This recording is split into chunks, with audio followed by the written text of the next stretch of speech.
Hey, good evening and welcome to Fish Hunt Northwest, Wayne England, Kelly Barnum. David over in IT Corner doing his thing and making Barnum look good. Yes, I need the help. Even with that one-day beard growth. Look at me going here. Like, I've been running crazy. You just run the gun and you don't have time. Work's been crazy. Trying to go fishing. It's been tough. No time for manscaping. No time for shaving. We will be joined later in the show, of course, by Chef Kelly Lance O'Neill and Sherry in the kitchen with another fantastic recipe of the week. And this is one that is kind of in your wheelhouse, Barnum. Okay. I checked out what he had going on, the prep stuff before we made our way out here. Elk Chicken-Fried Steak. Oh, yum. I wonder where you got that elk. I don't know. Interestingly enough, I told him, because we kind of walked through what he's going to do, and I'm like, right. That's going to be like, we got to do that in 2 segments. We had to break it up this show. He goes, no, I want to do it in one. Oh, wow. I should probably turn the volume off. You're going to want to stay tuned for that cooking recipe, albeit it might take him 15, 16 minutes to get through this thing. It'll be worth it, though. Well worth it. Right. Just looked at, all the things going on in there. Him and Sherry are running around getting this ready to go. Elk Chicken-Fried Steak, definitely worth that. So that'll come up later in the show. Our in-studio guest this evening, none other than Tom Rile, who I refer to as the Blacktail Whisperer. Yeah. The guy is a phenom in the woods, and you may think it's too early to start talking blacktail, but I'm here to tell you, if you follow what Rile's got going on, you're going to feel like or have a sense that you're already behind the game. Right. Because we're going to break it down later in the show as to what you should be doing right now to start preparing for your fall anticipated blacktail trips or hunts that you were planning to do. So going to be some pretty good information coming out of him in that regard. Yeah. Our first segment with him, however, here midway through the show is going to be, he is actually, he works in marketing with Wdfw, does a phenomenal job with them. He's helped, kind of re-landscape what they got going on as far as helping launch a new website. And there's a lot of things going on in the marketing side of Wdfw that we find interesting.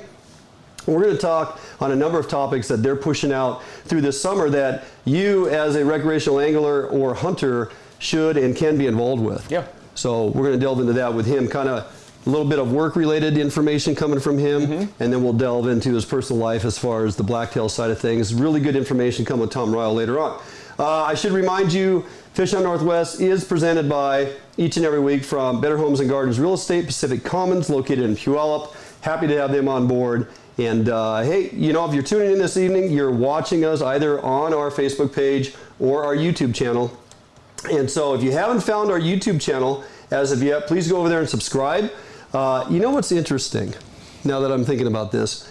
We had over 7,000 viewers on last week's show, which was nice. Thank you all for tuning in. Yes. 7,000 viewers on our show number 9. We find that very exciting. Yeah. Even though we didn't even have an in-studio guest, so obviously they're tuning in to see you. I mean, for sure. Look at me. So with that, we have about 2,300 followers or persons who have liked our Facebook page. So 2,300 of you have tuned in to what we got going on our Facebook. 7,000 are tuning in each week to watch the show. Let's get those 7,000 over to our Facebook page and start boosting those numbers. So if you're taking time to figure out what it is we got going on here, we do appreciate that. Continue to do so. Spread the word. Let folks know where you're finding us each week, either Facebook or YouTube. Go to our Facebook page. Give us a like. Follow everything we have going on there during the week because it's a ton of stuff. We're going to run down some of that stuff as we get into around the Northwest and beyond, because a few posts that we put up this week. Right, yeah. We threw up a couple posts this week that got great traction. Big time. And I mean, it's a great opportunity for you guys to chime in and see what the sentiment is among sportsmen and chime in with your 2 cents. Yeah, which side of the camp are you on? Put on specific topics, and that's what we try to do, is bring you the information out there. Hey, get on board, get on Facebook or YouTube right now, pull up the chat, get throwing us some questions and whatnot. Let us know where you're watching from. Let us know if you've gone to our Facebook page and given us a like, because we want to see those numbers grow. Find us over on our Instagram and our Twitter account. We're all over on the social media platforms. Would love for you to join us there. We do the show once a week. Every Thursday night live. So when we screw up, it's because we're live. That's the way we conduct business.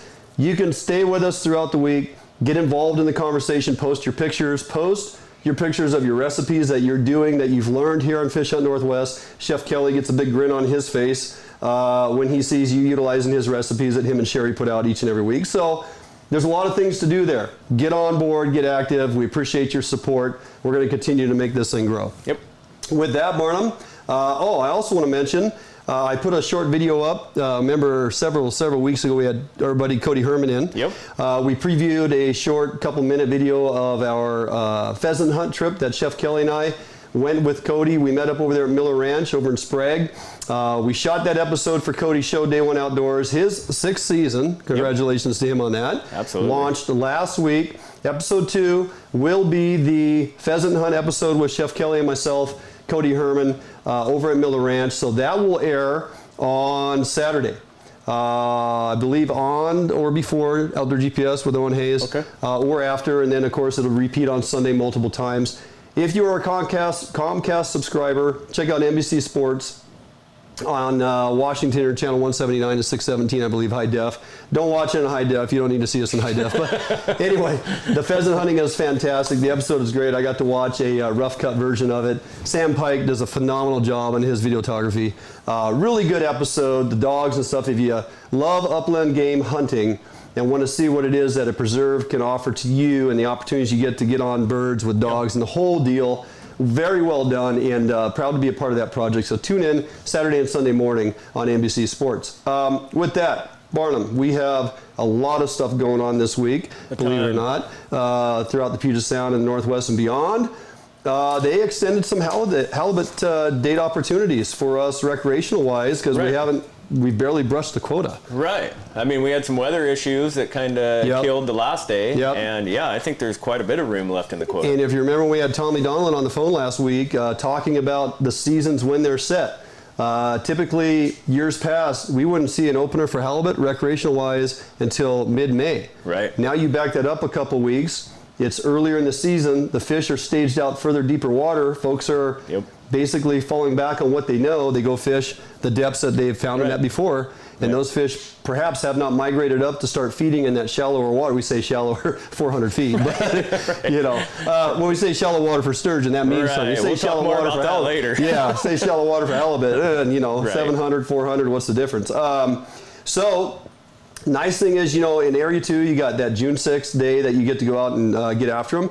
But through marine areas 5 through 10, we have 6 more days. I mean, we're looking at May 30th, June 1st, June 13 and 15, and 27 and 29. And did you know, Barnum, that basically, well, 2 things. One, those latter part of that June, it crosses over because our ocean salmon season opens June 22nd. Right. So we actually have great opportunity to go out and get after some Chinook, and you got opportunity to still go out and find some coho, or excuse me, some halibut with your lingcod and everything else. You could have an amazing day there. So I want to see those pictures. I want to see halibut, ling, sea bass, you know, some cabezon and full some fish box. Yeah, and some Chinook in there. Wouldn't that be fantastic? Man. Yeah, great opportunity. Last week of June, man, you better get on the water. The weather should be conducive. That's the other thing, was we get some pretty nice weather rolling in by the time we're into that later part of June, right? For sure. So ocean conditions could be very conducive to having some very nice days out on the water. Tommy Donlan, I know you're listening or watching, and you got to have 3 or 4 positions available in your boat sometime in that latter part of June when we're back on this west side. We'll make that run out there in the bay. Yeah, I'll drive. Figure out how to get us out there, Tommy. Yeah, just get on that. Give me a call later. Okay, call. So we got that crossover for salmon season. Did you know with the extension on these halibut days throughout Puget Sound, you actually end up with a season of total 17 days of opportunity for halibut throughout Puget Sound. Right. From the May 1st opener all the way through the end of June, 17 days to go after quota. So going into the season, remember when we had John in here, we talked about that the numbers, you know, as far as quota was going to be up, so it should provide us more opportunity to get them. He thought early season might be a little tough to find them, but as the season extends, because he didn't feel that quota was going to be achieved early, there's some great opportunity there, and it's kind of coming to fruition of what he had talked about. Right, and I think you're going to find out again, which we'll cover in the weather report for this weekend coming up, but you're probably not going to like the looks of the weather for this weekend. Not going to put a big dent in the quota. I'm sure you halibut guys have already checked that out, so. Pretty sure that's what's going on. So if you have opportunity, man, get out there and get after those extra days. WDFW gives them to us. Let's get after it. So I'm going to click on here and see if we got anybody chatting it up. Let us know where you're tuning in from, and make sure you share our information out there. I want to see people logging in and keep this party going. Good news on the hunting access to private timberlands in 8 northern Idaho counties. This is a crazy, I mean, I actually had somebody in a comment on it say that this goes on a little bit in Washington State, but I had never heard of it. But Idaho Fish and Game has partnered up with a couple timber companies in northern Idaho, and they're going to provide access through Idaho Fish and Game to these private timberlands, and they've reached an agreement where they're going to basically pay $1 an acre to give you access to the timberland companies to give citizens access to this land so they continue to hunt. Yeah, I mean it's something that we talked about when the big change happened on the west side of Washington State, when Waco, and Rainier and, some of these other groups started to charge access fees. Yep. Everybody's like, well, why doesn't Fish and Game step in? Because this is going to kill hunting. This is going to kill license sales. It's going to kill small town tourism. And, from my understanding, we're never really able to figure out a way that worked within the budget or with, working with the timber companies. And Idaho seems to be just going full head on it, and they're doing it. And it's cool. What's interesting is we'll have Tom Rile in here later on. Right. And he's in marketing. Right. And he's a pretty avid hunter. Right. I see his two worlds colliding, in a big way, and we'll kind of bounce that off of him just as extra content that we can provide. See where he's at on that, or if that is even a conversation in the hallways at WDFW to work with private, timber companies and learn about access or not or denied, whatever. So I like it. It's a big budget line item. I mean, they're getting access to more than 300,000 acres at $1 an acre. I mean, that's $300,000. That is a bit of money. Right. I mean, we're talking probably potential, maybe $500,000 they're spending on this. And we know what the WDFW budget's like. Yeah. We know they don't have $500,000 laying around. So, but if you're running a business, you look at that and go, can we sell enough licenses and hunt permits and tags and everything that goes along with this extra 300,000 acres to offset that? You know, that's a business model question that you have to weigh out, or is it worth it to give that opportunity? Right, and I would also say a little kudos to those private timber companies, because one of the things that we've talked about is, trash on their property, people tearing up logging equipment, stuff like that, and they're willing to take a little bit of a chance and say, hey, we're going to let anybody in here. We don't need it to be a permit holder who we can track down later. So kudos to them too. Yeah, I like it. I mean, Tom and I were talking before the show, and polar opposites that you and I have mentioned before here in Washington State. In the last 30 plus years, we've seen the population explode, albeit the percentage of hunters continues to decline, as in actual documented sales of hunting licenses. So the numbers are going down. But when you talk to everybody, they're frustrated because they say, everywhere I go, there's dudes crawling all over. Well, it's because large timber companies, for one, is one model of representation that says, these areas are inaccessible, closed behind gates. That is a whole ton of acreage. A lot of the reason you're feeling like there's more people than ever, even though the numbers are declining, is because of public access. We have less and less access. But here's something I just read in this that was kind of interesting. The lease agreements with all the companies will automatically renew for at least 3 years. Money for the leases came from House Bill 230, which in 2017 established Fish and Game's access depredation fee. That fee requires a $5 to $10 per annual license holder to be paid. So they charge the fee to their license holder, an extra $5 or $10. So that's a question for you guys. Would you pay $5 to $10 extra on your license fee to have guaranteed access to private timberland? I mean, that's a question that you guys have to ask yourself. I mean, you have guys out there that are paying $250 to $350, even $500 for one of these permits. Would you prefer to have it that way, or would you prefer that everybody pay $5 or $10 and it opens to everybody? I would think it would be the masses. More access for everybody versus a select few. Absolutely. So that could be a way we could make it work, where we could find money in a WDF budget, 3, 4, 5 years down the line to make that work. So that's exciting. Hey, another bit of information we threw on there yesterday, I think I put it up, was a article that was written about the proposals of Snake River Dam removal. Now, have you been following everything that has to do with anything on bringing back our salmon steelhead runs as it relates to the Columbia River? There are a lot of roadblocks, a lot of headaches. Dams are a big contributor to the decline of our fish runs. That's no hidden secret. The fact that there are 8 dams in total for these fish to get to Idaho, 4 of which are on the lower Snake River. There's an interesting news piece. Gabe Miller down at Sportco, Buyer down at Sportco, posted it up on the thread that we have currently on our Facebook page. It's a good couple 3-minute informational piece on the fact of how detrimental these dams on that lower Snake have been to the declining fish runs. Okay. So posting that article and simply asking where folks are at on it. This is that dialogue that we like folks to get involved with. You'll often see that we'll put information out there kind of in the frame it up in an open-ended question, because I want to hear both sides. I want to see where people are at. We do have our opinions on things that we make known from time to time, absolutely. But for situations like this, we want to know where the majority is at, and it's nice to see both sides weigh in. Some of the answers or some of the statements that folks put out there, Barton, I'm just going to read down a few of them, kind of give those that haven't perused the page to understand where guys are at on this, or how important dam removal is, or is this just a big, flipping joke to a lot of people. Breaching the Snake River dams will have little, if any, impact on orca viability. In reference to Governor Inslee, he's just trying to appease certain special interest groups. Okay, that is one take on it. The article did have some good points, like get rid of the sea lines, improve lower river habitat, not just on the big sea.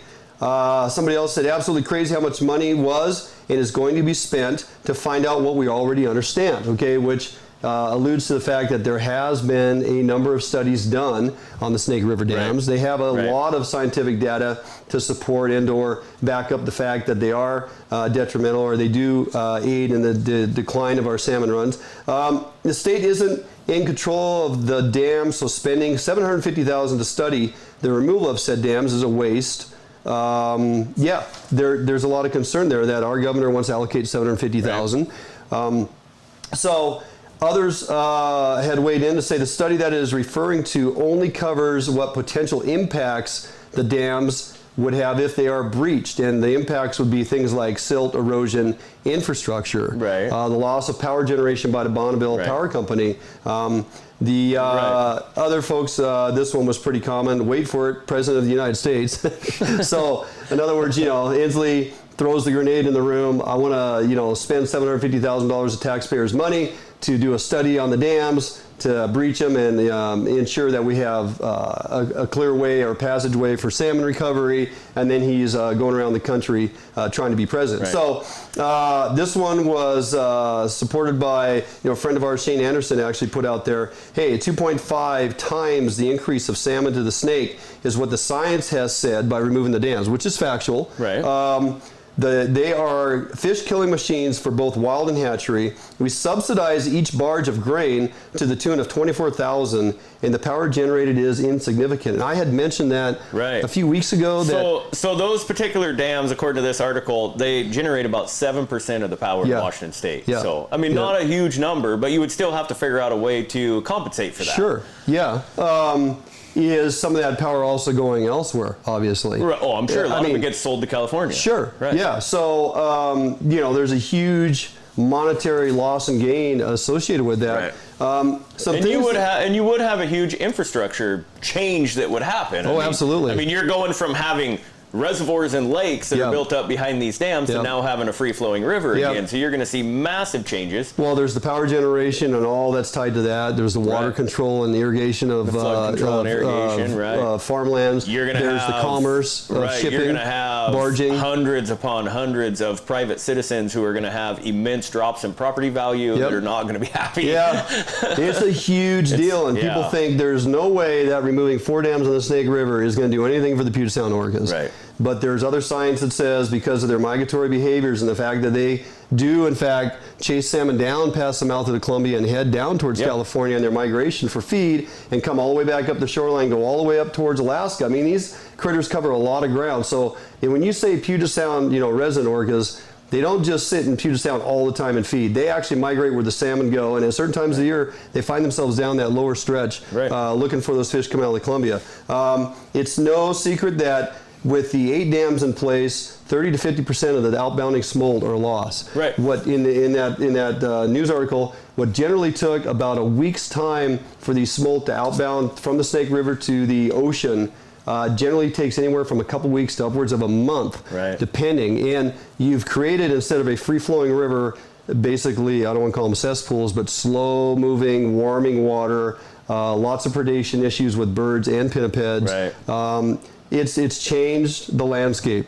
and it's having a very negative effect on salmon recovery, which they've known for since the 40s, right? But now it's becoming a huge issue because no matter what we do, no matter how much money has been spent thus far, it seems like we just can't get a handle on truly what needs to be done. This dam removal thing seems like an insurmountable monster. But I think people are going to continue to weigh in on this. So we'll follow it and see where it goes. But interesting conversation. We appreciate everybody jumping on that and weighing in, because this is what we want to do. We want to hear from you guys, those that fish, whether you fish Puget Sound or the Columbia River, or have a stake in the game. We want to know what your thoughts are on salmon recovery as we move forward in Washington State.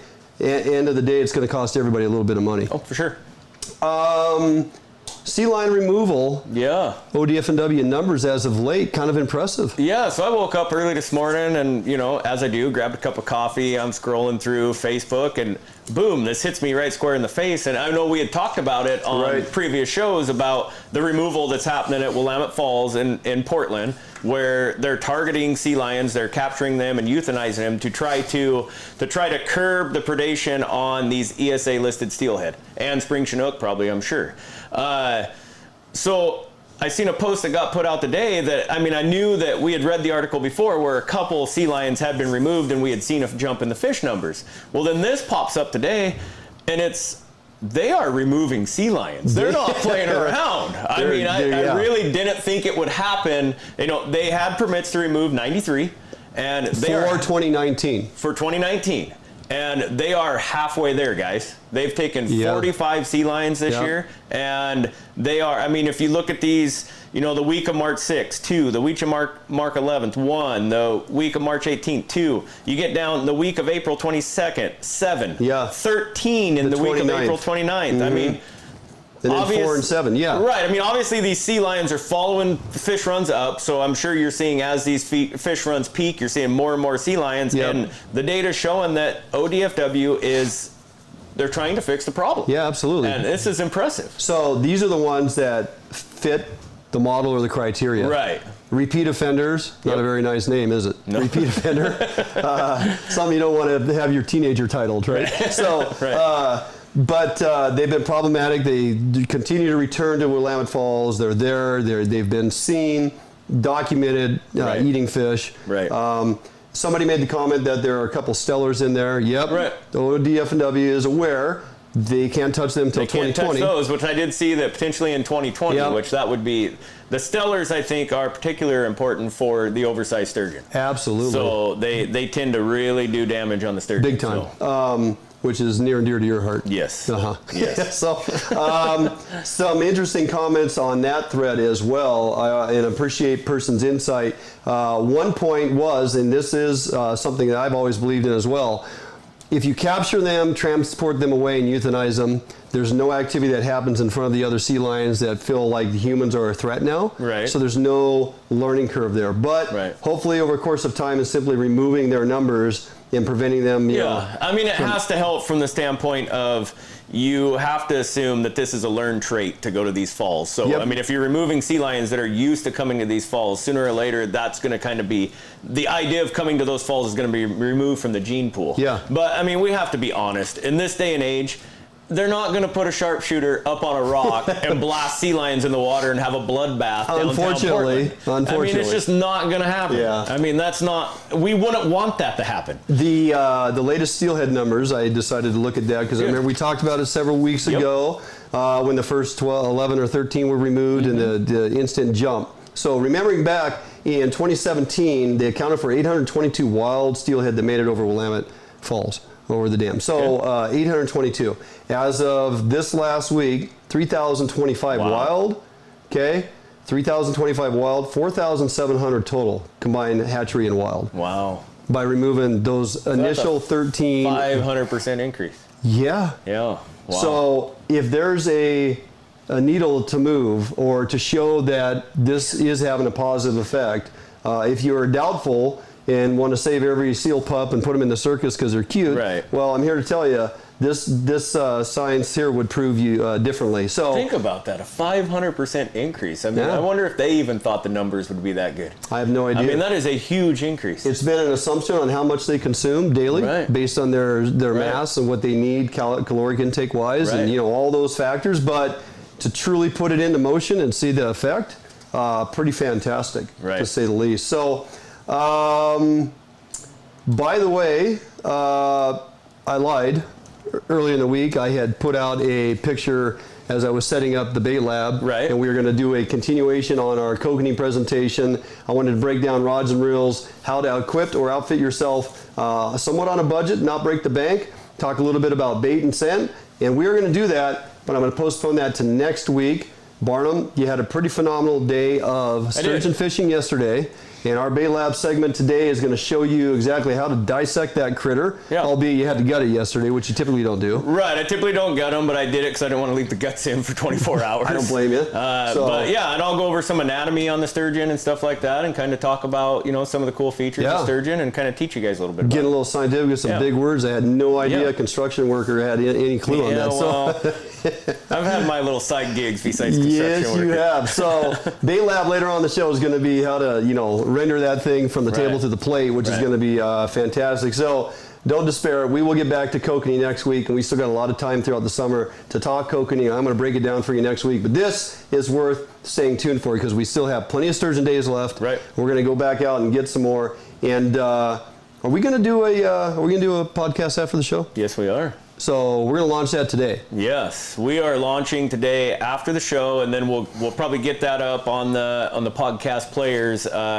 before the end of the weekend. Some of you may know before we kicked off FHN, I was doing the Sustainable Wild podcast, which is a podcast that really dove into living a sustainable lifestyle on basically the food and health side of it. Killing and processing your own meat, catching and processing your own fish, growing your own vegetables, raising livestock, chickens, cattle, all the way across the board, and really talking about the health benefits of that and how important that is to to maintaining a healthy lifestyle. And Dwayne and I have talked, and we've decided that we're going to continue that podcast. FHN is going to team up on it, and after the show, every Thursday we will record a new episode. And this week we're going to be talking sturgeon fishing. It's going to be a fun episode. I got a lot of old-time stories I want to bring up. They're really good comedy stories, and it's going to be a great episode, and we'll get that out probably first part of the weekend to you guys. Yes, you will. Yeah, we will. We will. I got enough going on. So after the show with Sustainable Wild, presented by FHN, podcast each and every week. Once the cameras go off, the conversation continues, and we'll put that out there. So you'll be able to find us throughout the week and even more medias. I'm excited about this because it's going to give us an opportunity to kind of delve into some areas we don't touch here on the show, right? Because we want to kind of keep it PG-13. So podcast, no holds barred. Yeah, we can cut loose, and that's on Google Play. It's on Apple, iPod. I mean, it's everywhere. I mean, we got it out everywhere, so you'll be able to find it easy. Search Sustainable Wild, and you will find it. Perfect. All right, with that kind of wraps up our what's going on around the Sound and beyond. Some good questions on here. Sorry for my ignorance. Couldn't they just simply add fish ladders to the dams that do not already exist? I know there are some dams they're looking at for fish passage. So the ladders are obviously great for the adult salmon moving up and around, but how do the fry use that coming down? Because that was always been, do the fry get sucked through the turbines? Do the fry understand to use a fish ladder? No. So it's the percentage of kill on the outbounding is a huge problem. Right, and you said that 35 to 40%, which I actually thought that number would be higher. I mean, so no, the survivability is 30 to 50%. Oh, okay. So we lose half. Sometimes we can lose half to 70% of the outbounding smolt. Okay. So fish ladders in certain passages are going to be engineered and put in. I think I mentioned it last week on some of our low flow dams on some of our Puget Sound rivers that are simply there for flood control and there's no power generation on these dams. They're typically have been put in all over throughout Puget Sound as development happened downriver, and it's primarily for flood control and water control. And like the Puyallup, diked, and basically it's just a big drainage ditch on the lower end of it just to get water out of town, right? So a lot of those engineering masterminds back in the day put all this stuff in, and it is very very detrimental to the natural landscape, and the fish can't get up past those to have access. When they talk about improving habitat, reclaiming habitat, and reclaiming spawning ground, there's a lot of good spawning ground in these upper watersheds. Yeah. It's the accessibility that's an issue. Right. The culvert lawsuits that's been settled, and Washington State is on the bill, footing the bill to replace millions of dollars of culverts to allow fish to have access to these upper spawning grounds once again. That, along with these low flow dams, which are being looked upon for re-engineering for the fish passage, these things are in the works for Puget Sound region, which is encouraging. This down there on the Snake River, Columbia River, huge separate issue. So good questions. Grand Coulee Dam fish ladder would be extremely long. Yes, it would. So keep the comments and questions coming. We like it. Keep hanging in there. We're going to jump out for a quick break. We've run a little bit over, but that's okay because we run our own time. Right. We come back from this commercial break. Don't go anywhere. Tom Rile is going to be in the hot seat. We're going to pin him down with questions for Wdfw. Get on here and throw some questions at us. We'll answer them if we can without throwing him under the bus. And I can't wait to see those questions. I know. He is more than happy to be here. We're going to try to stay on task here. We got a number of different topics we're going to help them promote through the summer. You want to stay tuned for that. We'll be right back here after this commercial break on FHN.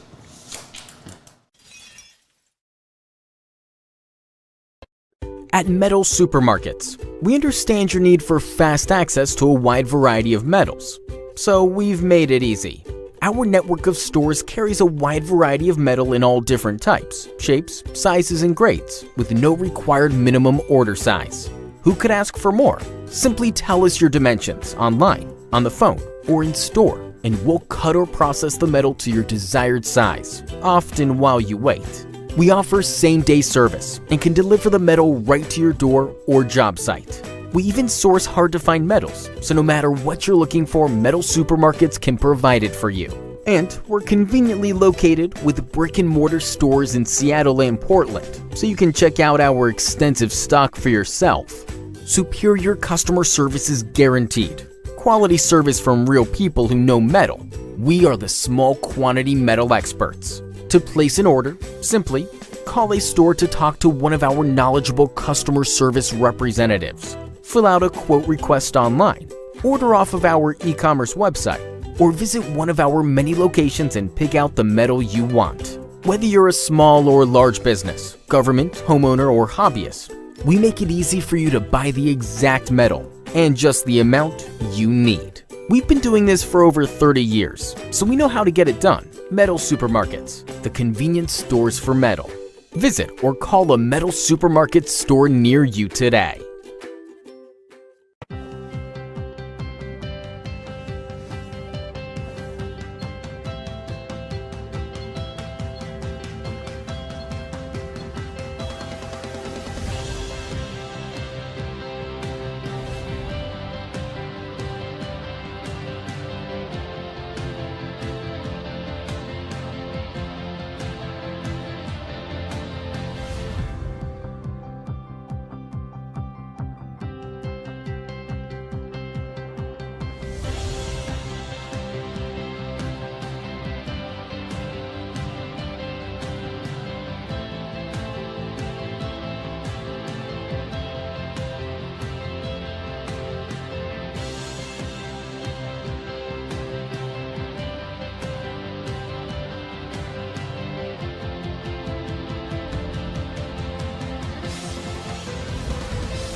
Hey, welcome back to FHN. Thanks for hanging in there during the commercial break. Got some good comments going on here, Barnum, that we'll have to get to in a little bit. But want to introduce Tom Rile. First time at the studio, first time at the house. Yeah, thank you. Welcome. Glad to be here. Yeah, glad you can make it. Long drive after work today?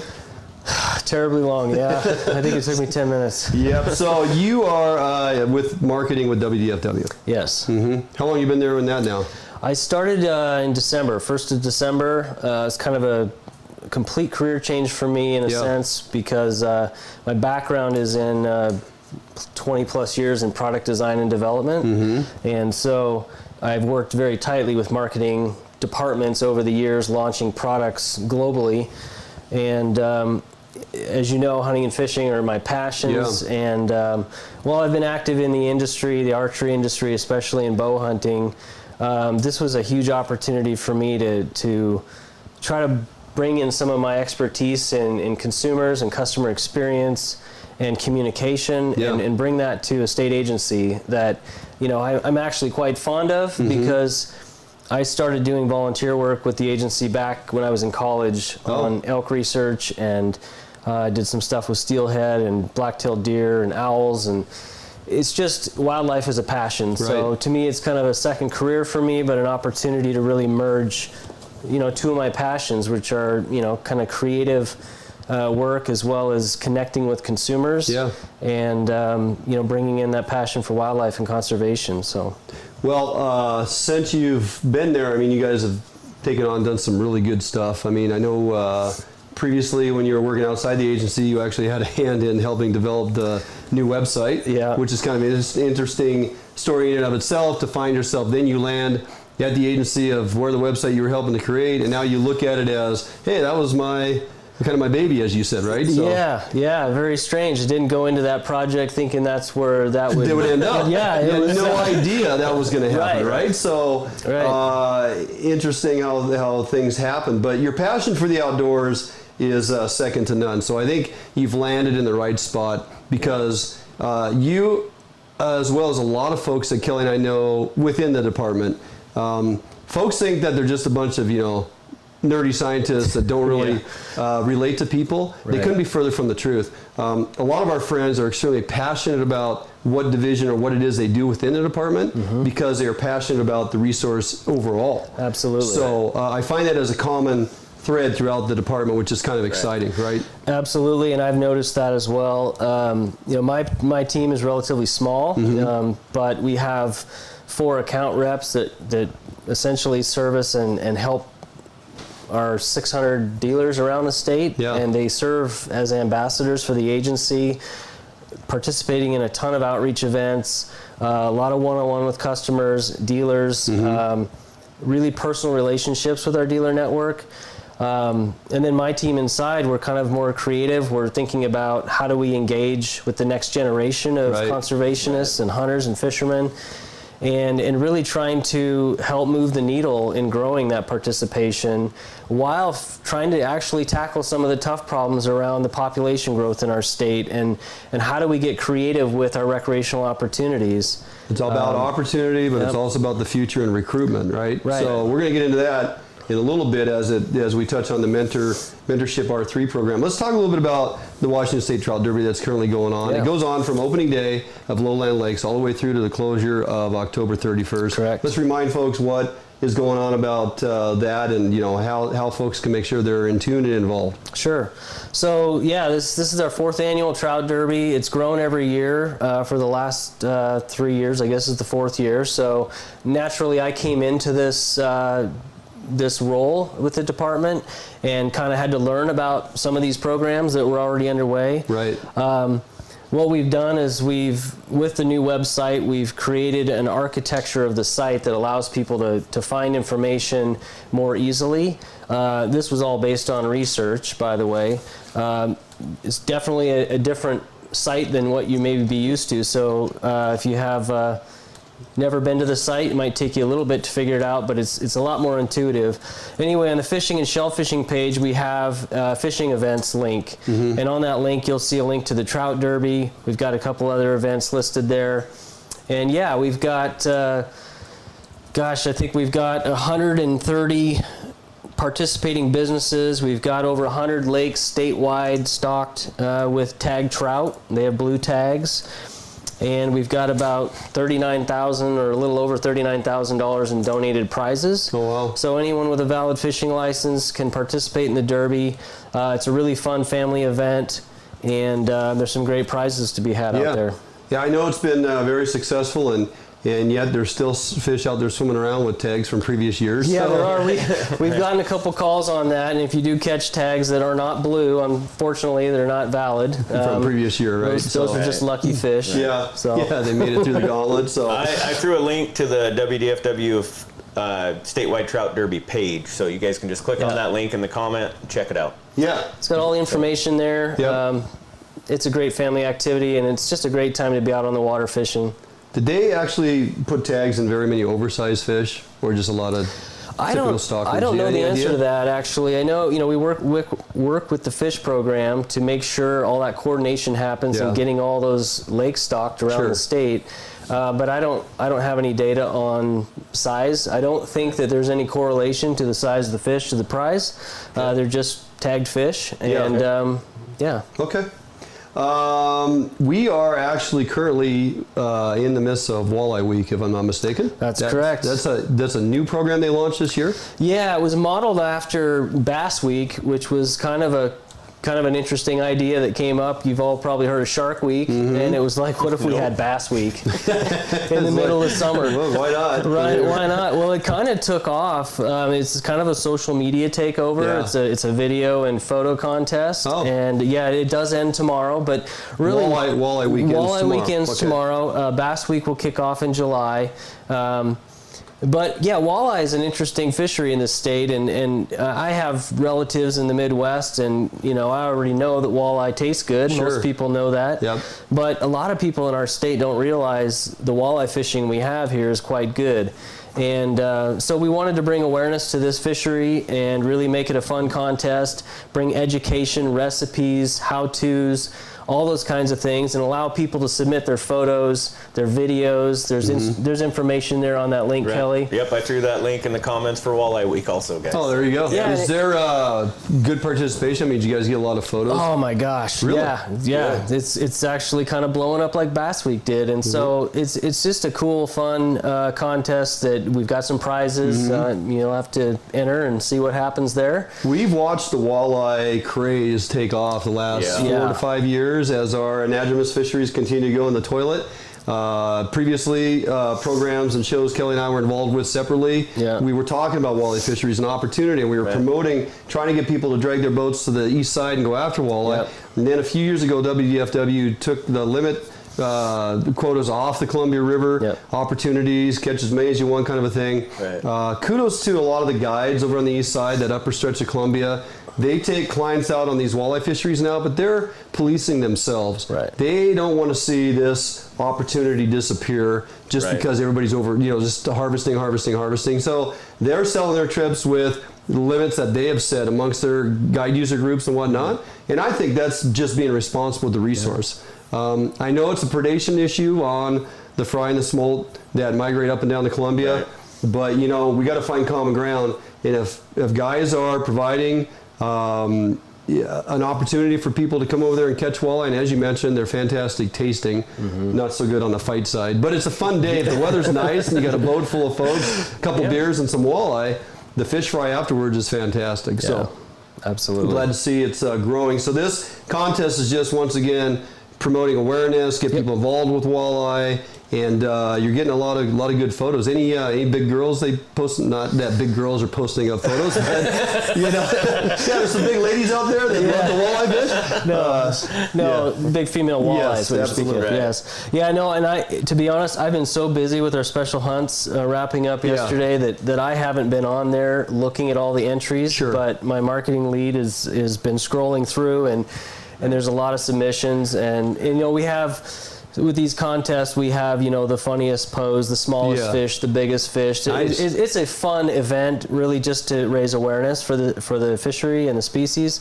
But yeah, I haven't looked through them all yet. I'm gonna take a look and see what we got there. Well, yesterday deadline for the special permits and all that was pretty busy. And don't ever forget to give you my wild ID number before you leave, because I'm gonna need a little help. Well, that's like trading. Hey, I made my donation too, buddy. I gotta get this through. I mean, the wife sees how much I spend every year, and I never get the tag. Well, that's your first problem. Yeah. Separate account, Barnum. Yeah, somehow I ended up putting in for my dad and paying for his application, and now my 17-year-old daughter. So somebody's got to start paying me back. Absolutely. You'd mentioned it. Let's jump into Bass Week. That comes up in July. When does that start?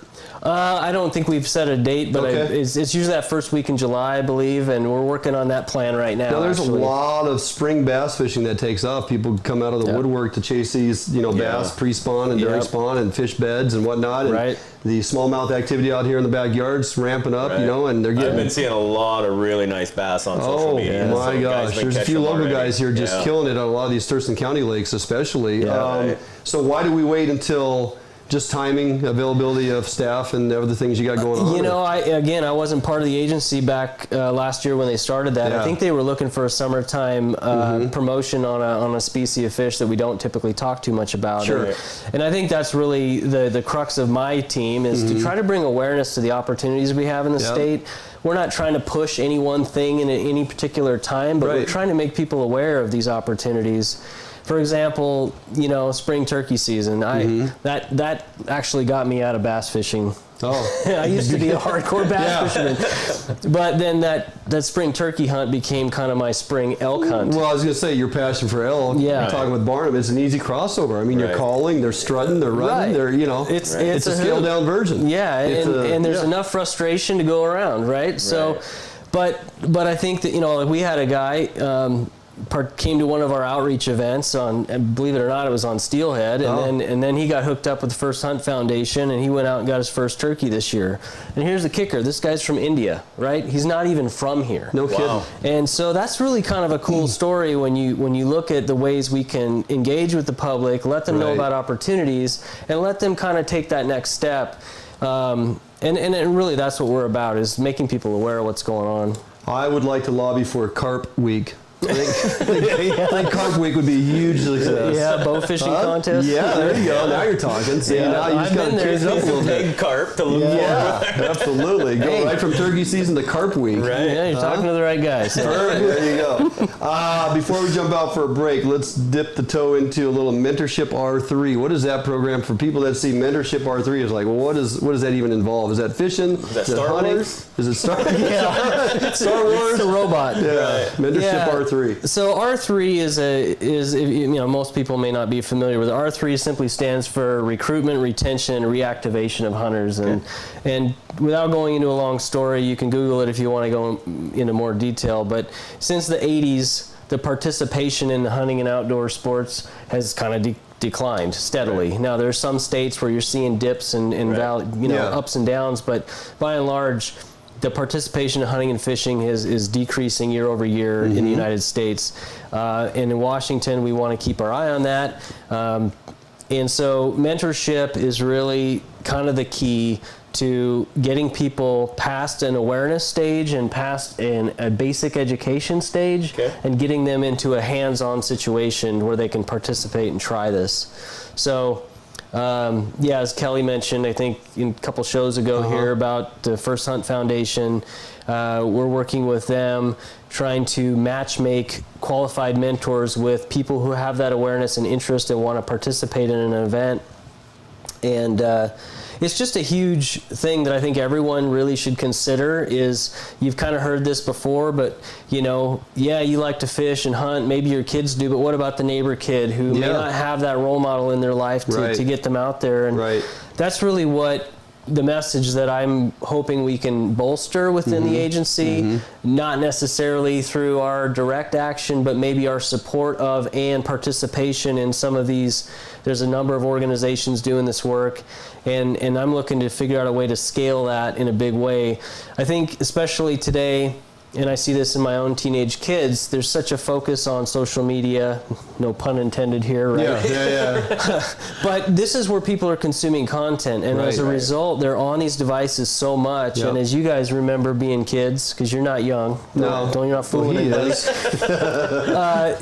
We had to go outside and have pine cone fights and go BB fishing and go fun stuff. Yeah, all the fun, climb trees. My kids have never climbed a tree because we're too worried they might fall, right? But That's really what it's about, is getting people outdoors and getting them back away from those devices, get some authentic experiences that actually might change your life. You know what the teenager does first thing as soon as they get all settled in, the turkey blind or the deer blind, right? Pull out their phone. I do that too. Yeah, I'm going to be sitting there for 14 hours. I was messaging you when I was in my blacktail blind, and you're in your whitetail blind on the east side. Where how's it going? It's cold. My feet are frozen. I mean, and I told you this when we met at Big Game University. Yeah. I was reading his blacktail articles that he was posting up there late fall when I was out there trying to pursue my local blacktail. So I was actually reading his information. Going, yeah, I'm doing that. Okay. Give me so I think this fall I'm going to do a day-to-day series, and if you're reading this right now, this is what you should be doing. This is what you should be doing right now. Yeah. You're doing it wrong. Yeah. Right. Again. So what is the trajectory of hunting right now in Washington State? Do you guys know that? Are you seeing it still on the downcline, or is it stabilizing? I can get you that. I don't have that information off the top of my head right now, but I think we are seeing, an aging population. There is a steep decline after age 50, 55, which is natural.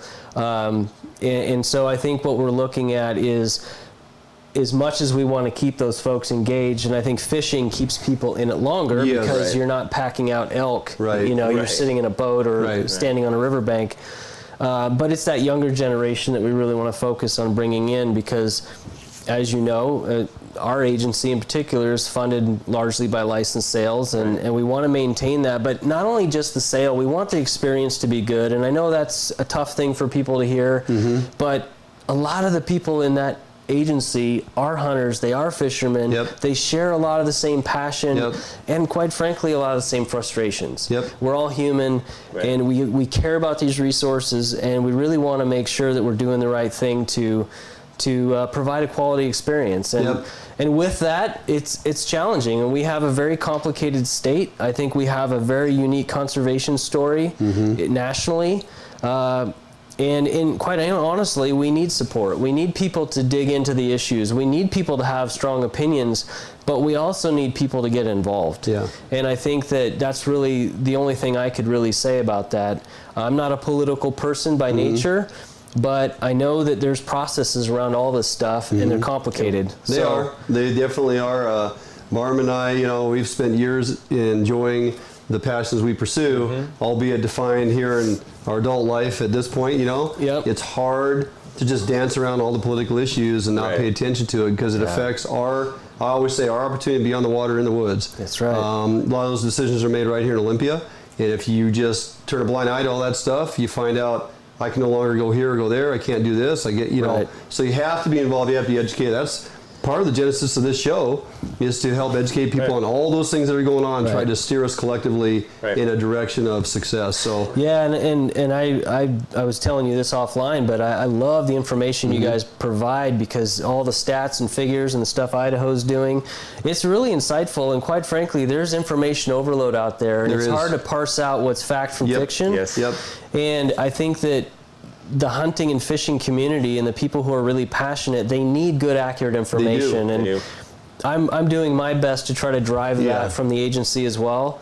And it's challenging. There's a lot of moving parts to this stuff. We definitely need people to get involved. I mean, you see it all the time. You hear it all the time. There'll be a change to a season, and people will be like, "Oh, that's terrible. Why would they do that?" And it's like, okay, well, every change they made, they had a public comment period, and you could have voiced that opinion in your public comment, and you chose not to. So people need to get involved.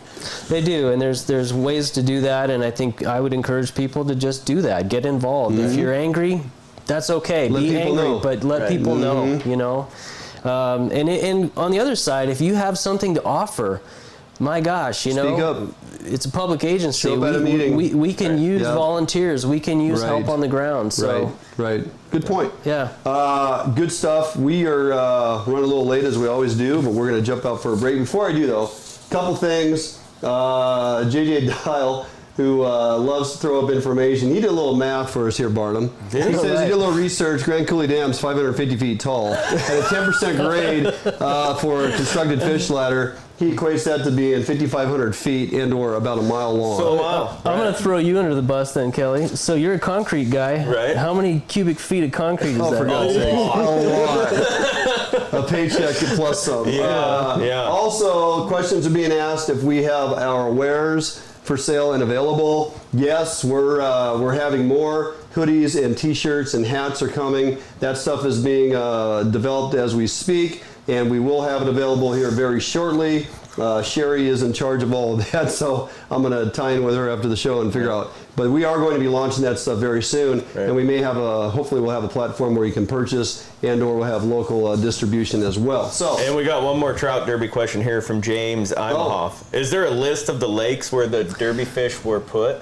Yeah, actually, if you go to the link that you posted there, the Trout Derby page, we have a derby map. Right. Actually, a map, and by county, the list of lakes there. Oh, perfect. Yeah. Okay.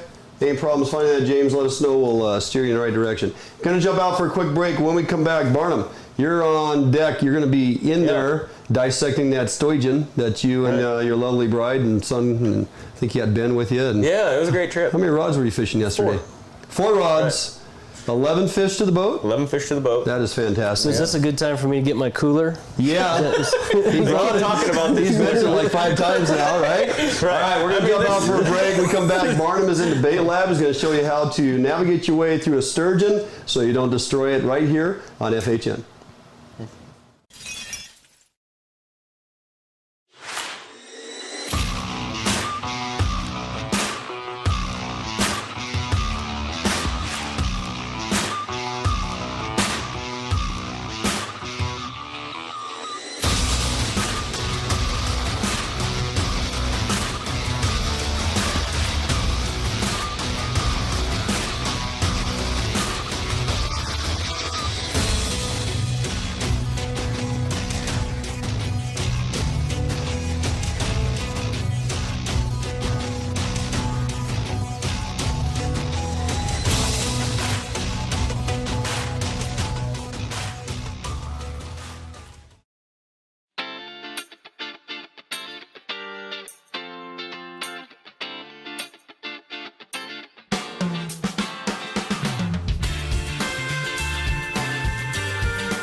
Hey guys, welcome back. So, as we talked in the previous segment, we went sturgeon fishing this week. And we had a little bit of success. We ended up putting 11 fish in the boat, which kind of, talking to the fish checker when we got back to the dock, it sounds like we were pretty successful compared to everybody else. Like I talked to you guys in previous episodes, one thing I do when I'm targeting sturgeon is stay away from that deep water in the Columbia River estuary. You do not need to be fishing 60, 70, 80 feet of water. We put 11 fish into the boat, 7 were oversized, 3 shakers, and then this guy, he's 46 inches to the fork. No fish we caught was in over 4 feet of water. The last 2 fish we caught were in under 18 inches of water. One of the last fish we caught, my son caught a 5.5 footer, and that fish I would say was probably in 10 to 12 inches of water. So see those sandbars when they show up. One thing you'll notice a lot is if you see seagulls working those edges, you know, they're diving for bait fish. That's the same thing these guys are looking for, bait fish. Target those edges. We actually ended up, we fished a shelf along a channel. The channel was about 14 feet deep. The flat shallowed out at low tide. We fished on the shelf in about 3.5 feet of water for most of the last 2 hours of the outgo, and that's where we had our best bite. And then once the tide flipped, we moved back up on that flat, and we actually just drove, and friend of the show, Cody Herman, was fishing near me. He did the same thing, actually just drove our boats up as far as we could go, churning mud until the boat would no longer go. Dropped anchor there, could still see the anchor, and then started fishing there. So these fish do go in very, very shallow water. That's where they like to feed. Here's a couple kind of cool little things before I get going on cleaning this guy.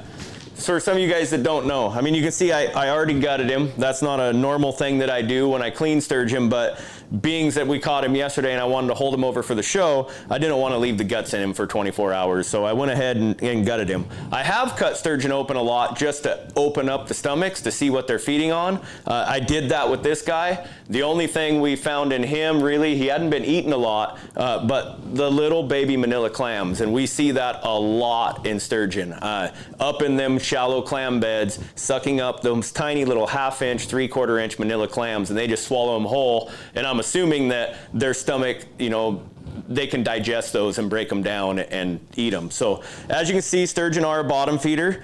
You know, they have this protruding mouth, that's what they swim along, especially like in those clam beds, and that's what they can just filter through that sand and take out what they want, whether it be sand shrimp or whether it be clams or whatever else they're chasing. Sturgeon also have, and hopefully David's getting this on camera okay, sturgeon also have barbels. Now, they actually use the barbels like a catfish, like these whiskers here. They actually use those to taste food. It's more of their sense of smell. And obviously, with the eye size, you can see on the sturgeon they have a very small eye, so that tells you that they can't see very well. So this is how they're finding their food, you know, is with the barbel and sensing it out by smell. They're not using their vision. And if you've been on the Columbia, especially fishing that shallow water, visibility is nil. I mean, in that 2 foot, 3 foot of water, I mean, you might have 3 inches of visibility. So, you know, painting sinkers, colors, and all that type of stuff, it's really not helping you all for targeting sturgeon. Another thing that sturgeon have that a lot of people don't know, some of you are familiar on sharks. Sharks have what they call ampullae of Lorenzini, and those are little pores on the tip of their nose, and that's what they use to pick up electrical currents in the water, whether it be distress from prey or just fish swimming. And sturgeon also have that too along their nose. A lot of people don't know that. Sturgeon are very closely related to sharks, very closely. No bones, all cartilage, very similar to a shark. Now, sturgeon will too, and we've seen that on some of the smaller rivers in like the Willapa estuary I used to fish a lot. We would actually, that's where the bait wrap that I showed you guys a couple weeks ago in the bait lab comes in so important, because of the sculpin, or what we call them, bullheads, that would attack the bait. We actually found out that if we would let the sculpin attack the bait and the tip would have that little vibration, those rods seem to get bit more than the rods that weren't getting by the sculpin. And I really think that that is due to that, you know, to the sensory, that they're picking up the vibration of that sculpin feeding on that bait, and they're coming along and they're just sucking it up. But let's get to cleaning this thing. So I start here. I start with the fish on the side, and this is kind of messy, but I run a 3-knife setup. I borrowed Dwayne's little fillet knife here. I'll just have kind of a knife that I don't really care too much about the edge. And what I want to do with that knife is I'm going to remove these side scoots. And I'm actually going to flip this fish around because I'm right-handed. So this knife, I'm not worried about the edge, and I'm just going to remove these scoots. And you got to kind of go at them a little bit. Sturgeon have very tough skin, and they are not easy to cut off, okay? And then I'll just roll the fish, and you just got to manhandle them. They're a big, slimy fish, so sturgeon slime is like no other. And just get those scoots off of there. Very first thing, while it's easy. You don't want to try to do this after you've filleted the meat off, okay? Now I'm going to flip him, spin him around again, and I'm going to take these scoots off of the back. Again, I'm going to use the knife that I'm not really worried about the edge, and just run right under that. They come off super easy, and just pop them off right there. My actual, kind of funny story, my dog loves to eat these. I have to beat it. Just get away from me, quit eating them. Then I go to a boning knife. This is a very easy knife. I mean, you do so much with this. This is what I use to cut up all my deer, elk, everything else. You know, it's a $10 knife. Go get yourself one. You'll appreciate it. Come back here, right behind the gill plate. That's like armor.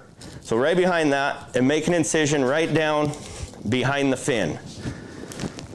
Go around, kind of work around that last scoot of the head. And then this is going to be, for you hunters, this is going to be almost identical to taking the back strap off of a deer or an elk. You're just going to work right along this cartilage backbone. Just run this knife, making sure you're staying on the side of the backbone that the fillet you're working is on, and just take that all the way back to the tail. You're just going to continue to make that incision just like you would on a back strap. Work your way down. Run that knife right down that edge, working that fillet down.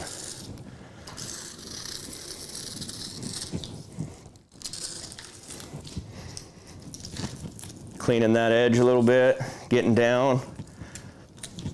And so now you can see I'm getting down here and I'm starting to get into that gut lining. This is where I have to slow down just a little bit. Like I said, normally this fish would have guts in it, but this one does not. But my goal here is, unlike a salmon, I want to take this fillet off without leaving that gut lining, okay? I don't want that gut lining to end up on this beautiful fillet. I want to leave it off. So I'm just working down until I can see kind of those rib bones on the cartilage. You can see right here, got a little bit deep. You can see that gut lining, so I just slow down a little bit.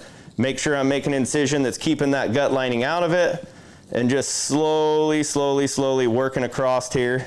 I mean, I guess I call it slowly. I mean, some people may think I'm going fast, but there's that gut lining again, working so I stay off of it all the way down. As you can see, I'm getting down to the bottom end of the tail. This is kind of, you know, it starts to darken up here. That means you're in a good spot. Continue to go with it. And you'll see now I'm down past the belly and I'm getting to that skin at the bottom. That's where we want to be. Right there. Now I'm just going to take this fillet. I'm going to remove it. I'm going to go right above the scoots. As you can see here, here's the belly scoots.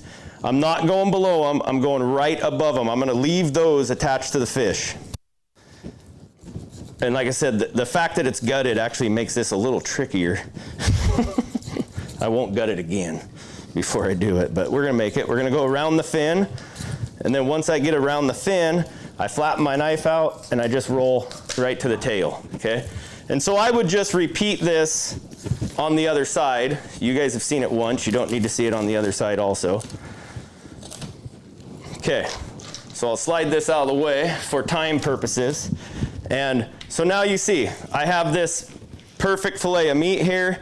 I got a little bit of the gut lining here, nothing major. I'm gonna go to my third knife. Now I go to the long bladed fillet knife.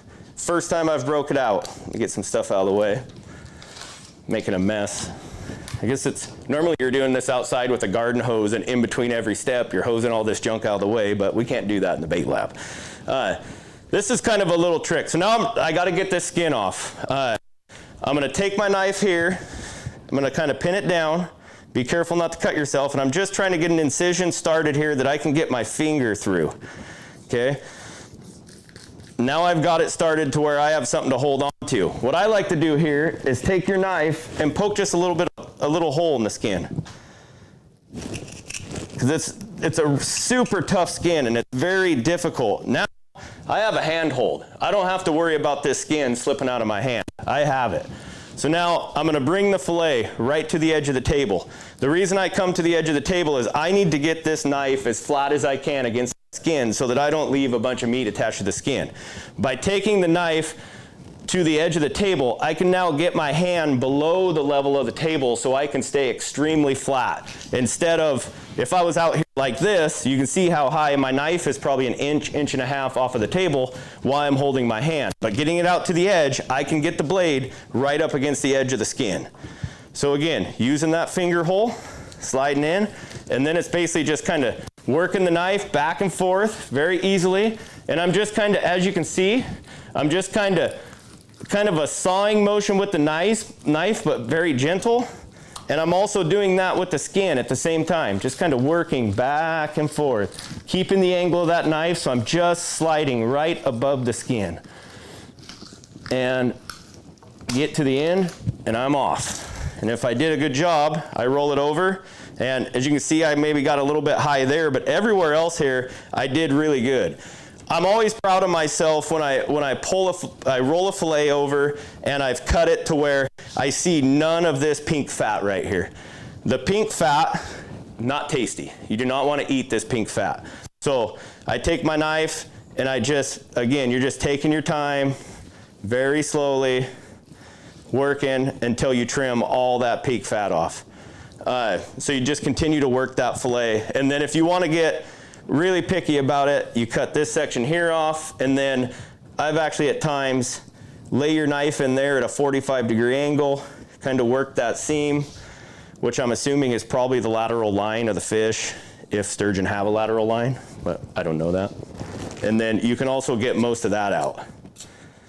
But I mean, you really want to get this fillet down as close as you can to being a pure white piece of fish.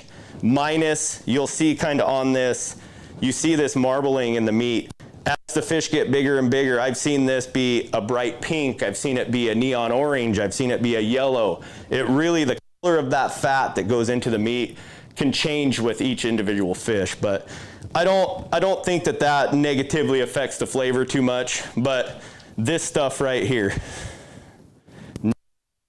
So you work to get most of that off, but that's basically the process of cleaning sturgeon. And then this carcass right here, absolutely phenomenal crab bait, phenomenal crawdad bait, and it used to be really phenomenal 7-gill bait, but they don't let me do that no more. So that's another topic. Maybe we can talk to Tom about that in the next segment. But that's how you clean a sturgeon, guys. Take this home, fish and chips, fry it up, bake it, poor man lobsters. There's so many great ways to prepare sturgeon. It's a great tasting fish, but remember, you're out this weekend targeting sturgeon. You don't have to be in that big deep water. You can stay shallow and have great success. So that's it for me in the bait lab. I'm gonna throw it back to Chef Kelly and Sherry in the kitchen, and they're gonna be whipping up that chicken fried steak. I can't wait.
everyone, welcome back to Fish Hunt Northwest. We're here in the kitchen for our recipe of the week, and what do we have today, Chef? We have some venison cube steak here, so we're going to make some chicken-fried steak. Ooh, yes. My dad's favorite. Yes, and I think it's everybody's favorite. Across the country, you know, I've lived all over the place, and probably the #1 dish across the board, yes, that people make with venison is their chicken-fried steak. Okay, but I bet you're going to do it a little different. Yes, I'm going to show you my white gravy that I serve with it, and I'm going to show you how I make my roasted garlic mash also.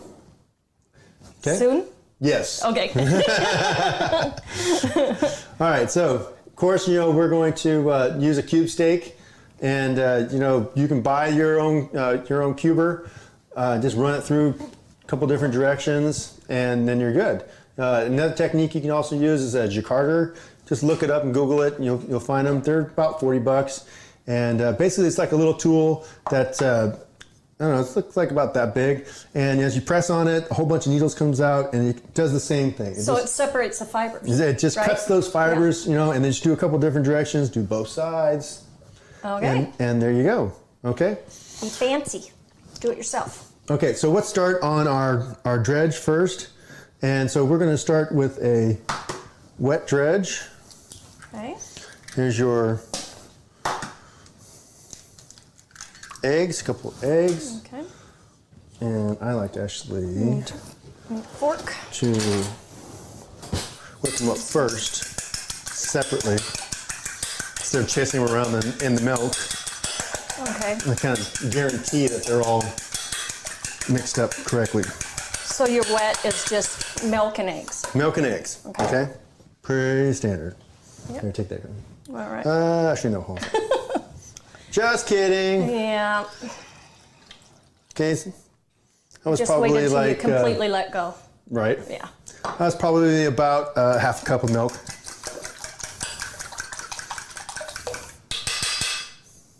Okay, now take it. Thank you. Okay, so these are quarter cups, so... Wilson will get the egg that I dropped along the way to the sink. Can't take it anywhere. Yeah. Okay, we're gonna season our flour. Pretty on the heavy side because, of course, not all the seasoning is gonna get on here. Wow. I know. I know. You always have to get your arm workout. Kosher salt. Kosher salt. A little bit of garlic, granulated garlic. I don't like garlic powder. Granulated, no powder. Okay. Okay, so now we're good on that. Just mix that up. Okay. All right, so now we're going to season our steaks. So you put seasoning on everything, basically. Yeah, we're going to season throughout. So we're going to season our steak, and we're going to season our breading. There you go. Okay, fresh ground black pepper.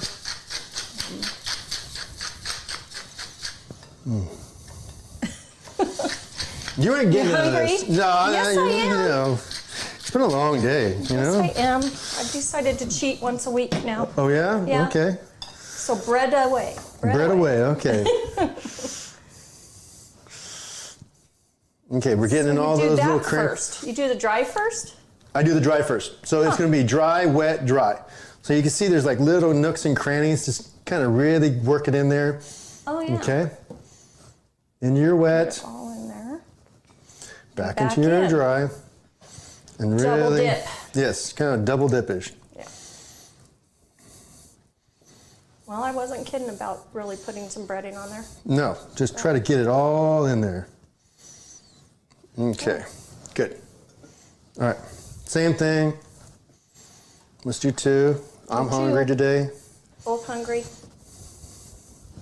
We could do a little arm wrestle for this, Oh yeah, I think I can take you. You think so, huh? Get your big girl pants on today. I have my ways. Oh yeah. Dwayne's a big guy too. Oh, I know, right? So give me a towel, please. Okay. Okay, so your chicken fried steak, if you were to realistically try and make this ahead of time, that would be the best way to do it, and try to get that crust that's kind of dry on there. It's going to stick better. It's going to make a better crust on there. And if you really want to do it truly correctly, I would probably put it on a rack so that you have air circulating underneath the bottom also. Oh, so I've seen it like in restaurants that I've worked at. They have them on the racks. Yes, Yeah. absolutely. Okay. So Okay. yeah, if you can get rid of that stuff. We might want to arm wrestle later for the cleanup. Okay, so now we're going to work on our white gravy. So as you see, I have some bacon that I rendered off earlier. That's about 3 strips of bacon I diced up. We're going to add a little bit more fat to it. Okay. So we're probably trying to equal out at about a 1/4 cup. Let's just go wipe this off. About a 1/4 cup of fat and a Okay. 1/4 cup of flour. And so this is called roux? Yes, this is roux. Correct? Okay, so it's a fat, equal parts fat and flour, and then. So is there different types of roux? You know, the Cajuns have a different idea about what roux is. They believe that roux should be oil and flour. I grew up cooking in French restaurants, went to French culinary school, and I believe that it should be fat. It should be butter. Butter. Yeah. I didn't know that's where you studied. Yes. Okay. Okay, so now we're gonna try to toast this. How I talked about the Cajuns. They made gumbo. We're gonna talk about gumbos. Some other time. Definitely, that's another go-to thing for a lot of different game. So, as you can see, it's fairly white right now. We're looking for like kind of a blonde, dirty blonde, maybe like this color. Ashy blonde, maybe. Okay, yeah, sure. Okay, well, I don't know that I like that term either. But, oh well. Beach blonde. Sure. Yeah. Okay. We'll go there. Whatever. Just not a yellow. Yeah, not yellow. Okay, we're almost getting there. All right. Okay, so we're going to add our milk here in a second. And what we're trying not to do is we're trying not to make clumps in here. And so the way you're going to make clumps is just go womp and just go all your liquid right in there. You can kind of help it along by adding hot liquid into your roux. Oh, okay. That will help, but it still is not 100%. What's a better technique is to add it in smaller increments, whisk, smaller increments, whisk, and then there you go. Okay, so basically what we're trying to do is we're trying to cook out that raw flour flavor, but we're not trying to go for like, a really dark roux. Well, yeah, and you don't want to bite into a clump of flour. Yes, right? Okay, so we're going to add a little bit of our milk. I can see how that, yeah.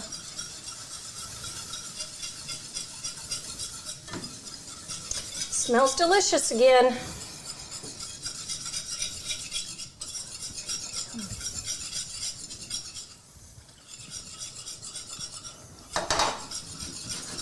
All right.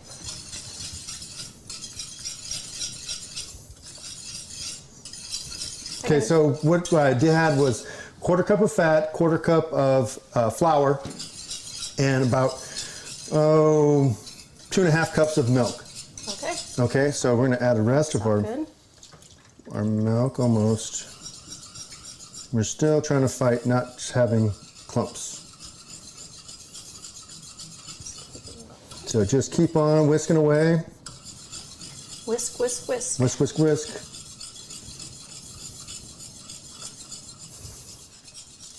And there you have it. There we go. Okay, go ahead, take that.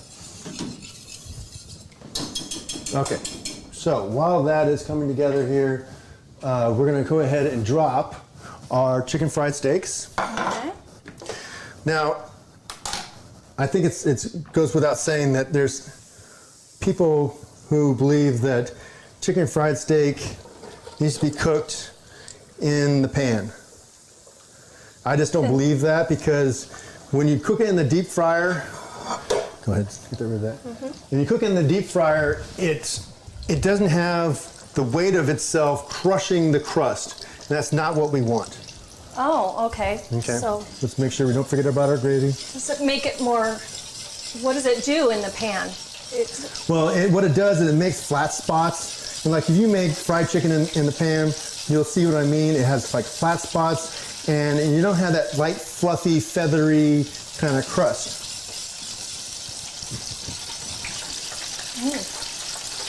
Yeah, this is surrounded by the grease, so you don't have that, the pressure. Yep. Right. Okay. Looks really good. Ooh. Tons of black pepper. Can you hear me? Can you go ahead and get that mash out of the microwave? Oh, sure.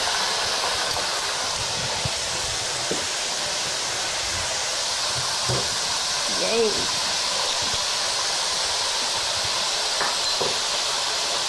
So I made some mash earlier.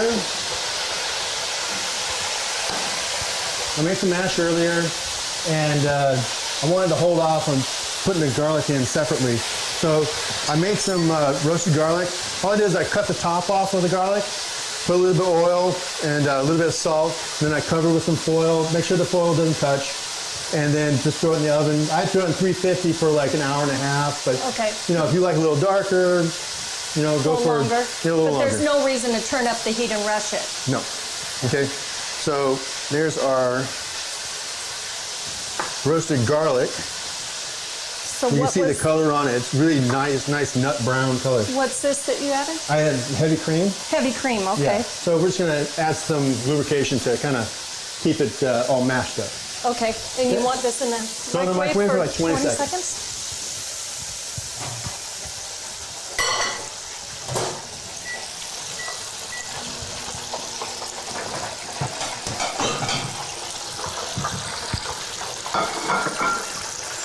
Wow.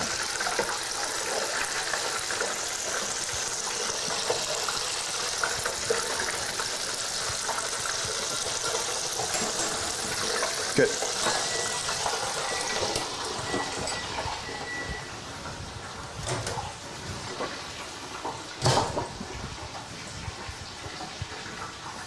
Okay, so There you go. Ooh. So I'm just going to mash this up. You know, this roasted garlic is really soft and mushy, and so we're just going to crush it and add it right to our mash. Doesn't a lot of places just add it in the beginning when you're cooking it? Yeah, you know, I've had, you know, you get 10 chefs together, they're gonna all have the same agreement that the other 10 guys are all, you know, other 9 guys are all doing it wrong. So, Okay. you know, we all have different opinions on things. Whoop. Yeah, no problems.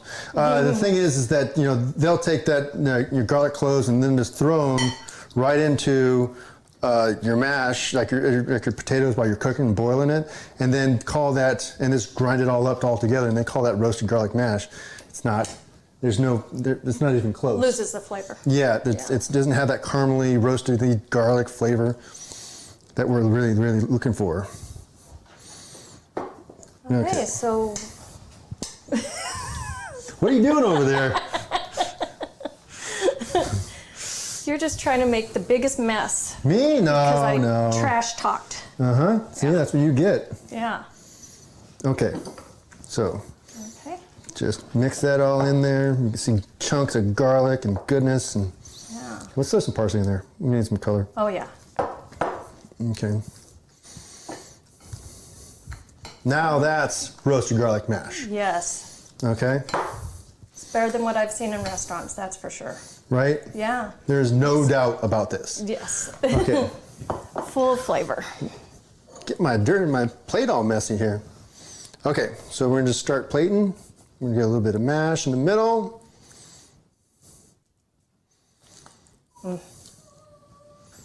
I like a lot of mash.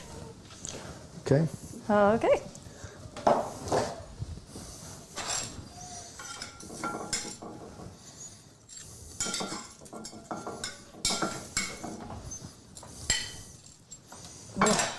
Okay. Now, Yeah. what you don't remember me doing was seasoning this. Okay, we're going to add a little bit of our chicken bouillon. Oh yeah, you add that for a little more flavor. Yeah. Yeah. I had probably Just like adds half a of little that. something. Yeah. And this is kind of to your taste.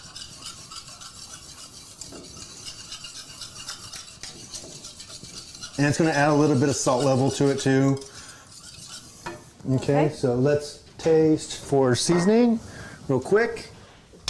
I'll need some more salt. Always better to add it. Oh, it smells so good. I'm going to add a little bit more of our bouillon.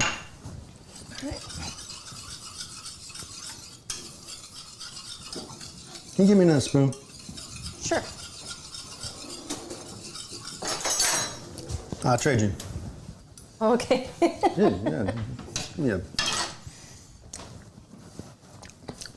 Oh my God. To say the least. Oh my God. Okay. Well, hurry up and plate it up so that we can get to it too. Oh yeah? Yeah. Okay. Not fair. Oh.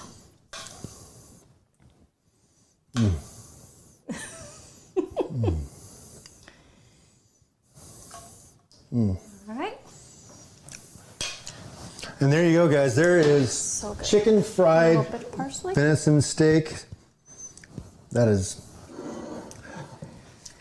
truly So doing worth it the justice. wait. Yes, it is. So while we dig in, we're going to throw it back to the guys in the studio. Did you see that? Yeah.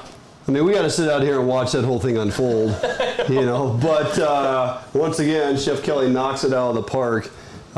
He was here, I can't remember, a couple months ago, and he made that one night for dinner. I'm here to tell you, chicken fried steak with elk is freaking unbelievable. Yeah. So can't wait to, you get to sink your hooks into that when we get back in the house. I can't wait. And yeah, there's a lot to be said for running any meat through a cuber. We were kind of talking about that, knowing what they were doing in there, and it definitely changes the way it cooks, pellets. I think, Barnum, you mentioned, anytime you're going to batter something up like that. Anything you're going to batter, you want to cube it. And then, like I was telling Tom, I said, I cube 95% of my steaks now. I even cube the backstrap. Yeah. I mean, even if you're just going to fry it up without batter, in butter or It's whatever, amazing. it's just, it's so much nicer. Cut it with a fork.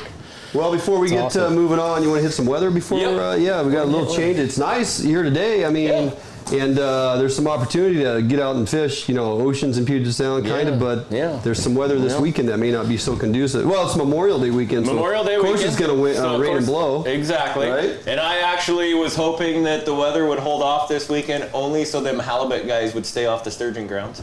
But we didn't luck out on that, it don't look like. We'll check that out. But of course you can see today was nice, decreasing clouds, sunshine, 76 degrees.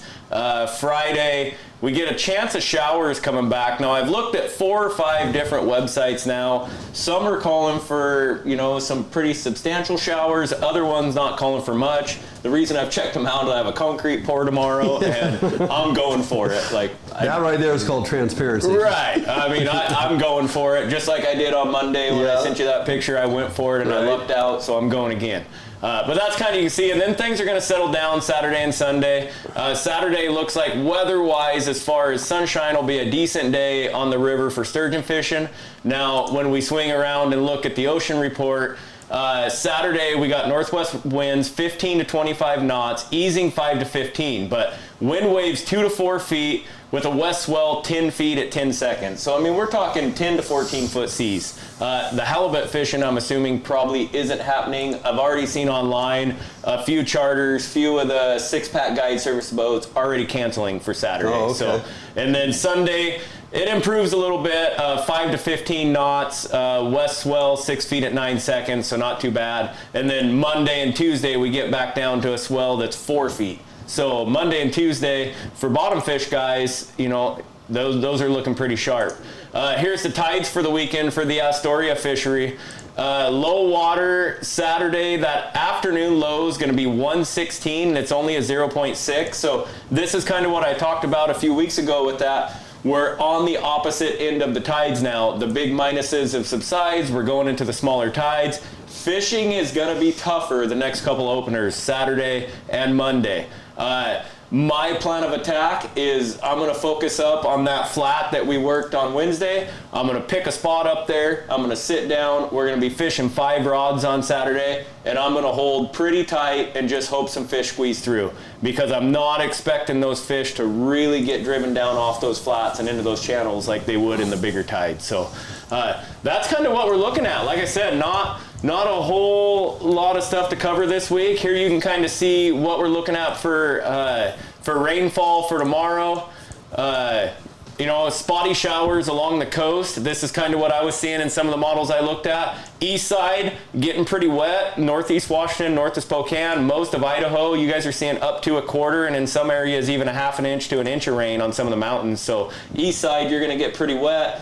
You still have that one last week to fill those turkey tags, in some of the units. So, maybe when this passes through, maybe Saturday, let's see here, Saturday, well, it looks like probably Sunday might be a decent day to go out and chase them turkeys up in the northeast corner, and even in northern Idaho if they're still chasing turkeys in Idaho. I'm not positive on that, but yeah, go hit it, see what you guys can do. I know they're still gobbling, Dwayne, because I not only find out that turkeys will gobble to the sound of a splitting maul hitting a block of wood. What else did you get them on? But turkeys will also gobble to a nail gun. So feel free to use that information accordingly. I don't know how, but you had we had talked about getting over there and hunting some turkeys because your property is basically polluted with turkeys and a whole bunch of toms. Some big strutters too. Yeah, I pulled game cameras and I posted some of those pictures on my Sustainable Wild page. But you may have to throw them up on the FHM. Yeah, I'll throw you guys some up. Show you what we didn't do. It's ridiculous. So I told Dwayne, I said, I'm going to be pretty busy. The weather's not looking that great. I said we should probably just bag the turkey idea. And Friday was, as I expected, heavy rain, miserable, terrible. We were working on our cabin. Saturday morning I wake up, I go out and sit on my new front porch I just built on the cabin, having a cup of coffee, and up the road walks about 7 or 8 hens and a tom. Could have shot them from my front porch. Just don't use your nail gun. They kind of wandered off. With the nail gun. They kind of wandered off. I decided to go split some wood for the fire. Very first hack on a block of wood. And when he pops off, one up on the hill above him, pops off, and you're just going on. And I'm just like, oh my God. Well, I proceeded to chop some wood, and almost every hit, get a gobble. About an hour later, we started building the back deck on our cabin, and every time I would go 2 or 3 minutes without firing the nail gun, and then I'd fire it for the first time, I would get both gobblers to answer. Finished framing the deck and was getting ready to deck it, walked around the corner of the cabin, and there's 3 hens and a tom standing 10 feet from me that both kind of scramble and run. They all run out like, I didn't even have to go turkey hunting. They were hunting me. You didn't take a shotgun. You had a tag in your pocket. I had a tag in my pocket. You didn't take your shotgun. No weapon, except my wife had her pistol, and she's like, I don't know. And I was like, I don't know the legalities of shooting a turkey with a pistol. But how about a wife had her pistol? It was coming right at me. At least somebody in the Barnum house is packing. Right. So, perfect. All right, we are. There's your weather for the weekend. Get out and get something done. Some of that may be a little challenging. We're gonna jump out for a break. We come back. Tom, you're not really in the hot seat, but we're gonna delve into a little blacktail, something that you are not only passionate about, but I think if you ever came to that crossroad where you're going to leave your wife, you'd probably leave her for a blacktail. So anyway, we're gonna get into what you should be doing now to prepare for that fall hunt when we're talking specifically of blacktails with the Blacktail Whisperer right here on FHM when we come back.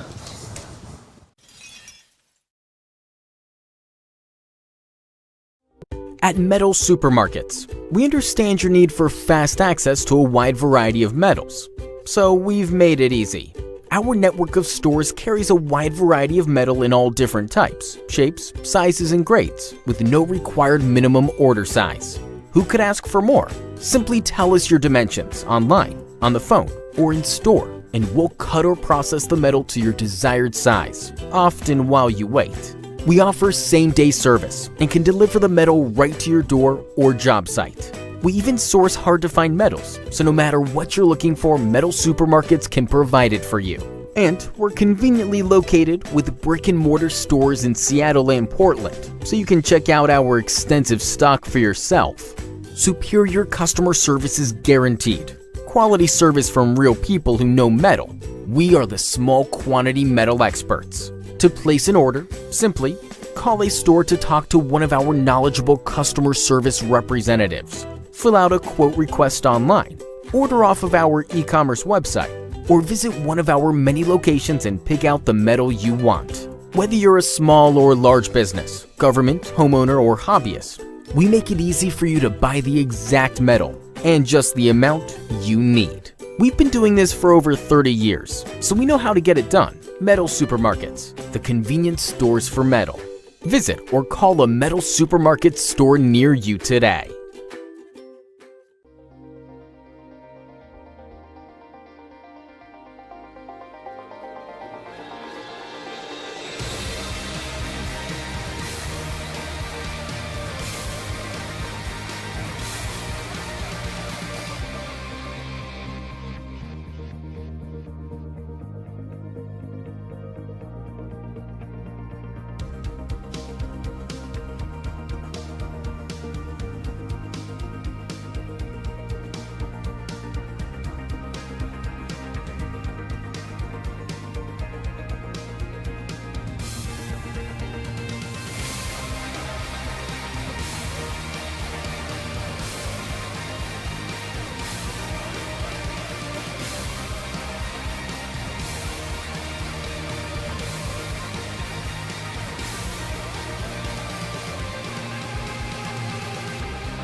Hey, welcome back to FHN. That was some good stuff, those last handful of segments. I was enjoying it because I didn't have to do a whole lot. We're giving your voice a break. Yeah, getting through the sinus infection. I'll be back 100% next week, I think. We'll see. Right. Well, That anyway. stuff's going around. Tom, so it's an understatement to say you're passionate about blacktail hunting, and I appreciate all the information you put out there for us up-and-comers who are trying to figure it out in the realm of archery or whatever weapon of choice you choose. Again, I'm pretty happy that I successfully acquired my multi-season tag, which allows me to archery hunt pretty much the gamut, right? So, Yep. You reside in this area. You are very familiar with a lot of this terrain in this area here, Thurston County and whatnot, in the realm of blacktail. For those that missed out on his seminar at Big U University earlier in the year, you missed out on a ton of fantastic info, stuff that just was like opening my eyes to, wow, this guy is not only a freak, but it's a year-round. I'm a freak year-round. It's a year-round commitment to you in being so successful in acquiring your blacktail season after season. And so we are in the middle of May. Well, actually, we're toward the latter part, going into June.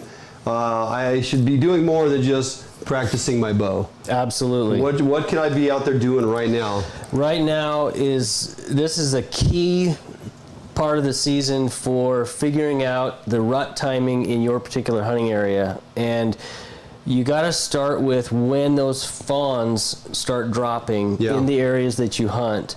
And so for me, I try to get cameras out now, second half of May, even all of May into June. Blacktail fawns typically start to drop around now through the 1st of June. Right. And what you can do is when you start seeing those little tiny spotted fawns out there, you can back up around 185, 200 days, and that's going to be when that doe was bred. So the other thing you have to remember why that's important is that doe is a resident deer, right? So she's not leaving her home range. Good point. Yeah. Right? So this now becomes a core target area for you during the rut and figuring out the rut timing, because that's one of the number one questions I get is, when's peak rut, And for me, if you've been to my seminars, the rut really starts for me the day that buck rubs his velvet off his antlers, because now that's a different animal. Hormones are starting to increase, testosterone, all of that stuff starts ramping up, and all that social pecking order work that they do in that early part of the season in September, it builds all the way into October into peak breeding. Right. And so figuring out and working backwards from when those fawns drop, let you know when does were bred in that particular spot, in that particular area. So it gives you that, at least within around a week, a kind of pinpoint when that peak breeding is. And so peak breeding is actually not what you're looking for, because that's when bucks will lock these does down in little tucked away areas. And actually you can get into a situation where you're not seeing a lot of deer movement during peak breeding. What you want to do is go 7 to 10 days prior to that, and that's where you're into your rattling and calling and really working off the aggression of these bucks that are trying to compete for those does. So there's a lot to be gained right now as these fawns drop. And I mean, a little math involved, Barnum. I don't know if you're skookum on the 185 or 200, but yeah, well, I know from studying the whitetail stuff that's I mean, they talk about that a lot, and they also talk about the fact that when these fawns are born, if it's a male fawn, if it's a buck, it will tend to leave the area it's born and go up to 1 mile, 2 miles away from that area. But the doe fawns will actually stay in that core area with their mom. They'll leave the mom, obviously, and not, and they're not drinking milk anymore, but they'll stay right in that core area. Right. And the mom actually passes on the estrus period to their fawns. So all the deer, relatively all the deer in that core area will have the exact same estrus period. Really? Right. And so I've lived in Oregon a number of times over the last 20 years, and hunting the Willamette Valley in parts of Oregon, it's the same thing. You kind of have to go into your area. And even here in Thurston County where I live, where I used to live near Capitol Forest, I used to hunt highly pressured deer in Capitol Forest, and one part of Capitol Forest, the deer are cranked, and 3 miles away they're not. Right. And it's because of those nuances of when those does come into estrus. And it's something that I kind of picked up on this from Scott Haugen years ago, and reading his books, and he and I have conversed a lot about this, and it's kind of how we connected, was around blacktails.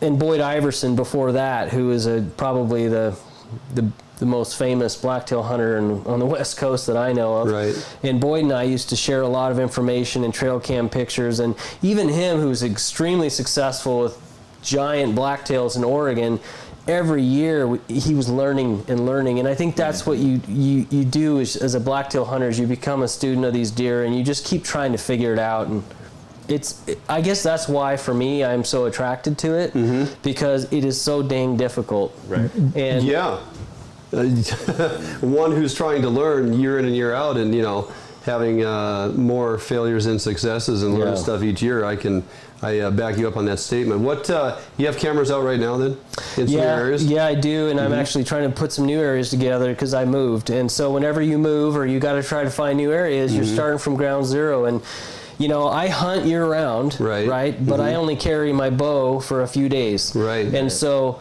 if you kind of go into it with that mentality that, hunting season is limited, and multi-season opportunity is a fantastic one, and I typically buy that tag if there are leftover opportunities there, just to increase my time in the field. But I typically will rattle in between 3 and 5 bucks before I actually harvest a deer.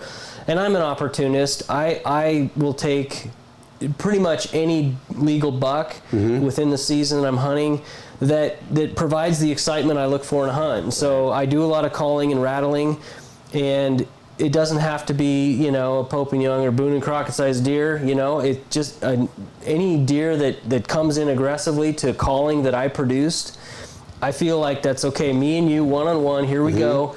And if I can make an ethical shot with my bow and fill my freezer, that's, to me, is what success is all about. Let's talk about that rattling sequence for a little bit. Sure. So when you're doing a rattling sequence, how aggressive are you with the horns? How long do you do that initial sequence, and then what's the space between sequences, and kind of break that down? Yeah, and so I have a blog post on this because I think it's called Rattling 101 on my website, but it varies. Okay. So to answer your question, it depends on the timing that you're into October. So just for the heck of it, I tried rattling in July, and I rattled in a nice 3-point. Oh, wow. Just out of curiosity. So a lot of times, no kidding. blacktails are very curious deer. Yeah. And I saw this on Kodiak Island, or not Kodiak, Prince of Wales bear hunting, that you can call in these deer using blades of grass, making fawn ball sounds with just a vibrating piece of grass. And anyway, when it comes to hunting though, I look at that last week of October, and for that timing, deer are really cranked. And so I will come in a little bit more aggressively, wait 10 to 15 seconds, and then hit them again a little longer this time, but I'm thrashing brush, and I'm trying to make sure that I can see all around. And usually it's on that second set that I actually make visual contact with a buck that's coming in.